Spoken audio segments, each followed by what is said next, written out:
అనంత కరుణామయుడు అపార కృపాశీలుడైన అల్లాహ్ పేరుతో ప్రారంభిస్తున్నాను. హజ్రత్ ఆయిషా గారికి ఏ ధర్మ సమ్మతం ఎదురైనా కూడా, ధర్మ సందేహం ఎదురైనా కూడా తను ఖురాన్ని అన్వేషించేవారు. ఒకవేళ అందులో తను విఫలమైతే, అర్థం కాకపోతే మళ్ళీ హదీసుల వైపు మరలేవారు. దానికి తోడుగా తన యొక్క వివేక బుద్ధిని ఉపయోగించేవారు.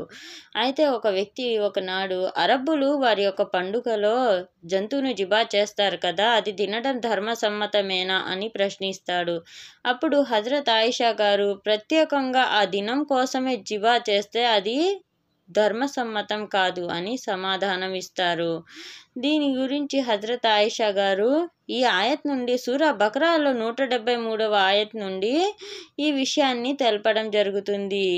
అల్లా కోసం కాకుండా ఇంకా ఎవరి కోసం జిబా చేయబడిన వస్తువు ఏదైనా సరే అది మీ కొరకు నిషిద్ధమే అని ఆయత్ నుండి తీసుకోవటం జరిగింది. అంటే అల్లా తాలా ఏం చెప్తున్నారంటే, మనం అల్లా కొరకు కాకుండా వేరే ఎవరి కోసం జిబా చేయబడిన వస్తువు అయినా సరే ఏదైనా అది తినటం ధర్మసమ్మతం కాదు అనే విషయాన్ని ఇక్కడ మనం తెలుసుకోవాలి.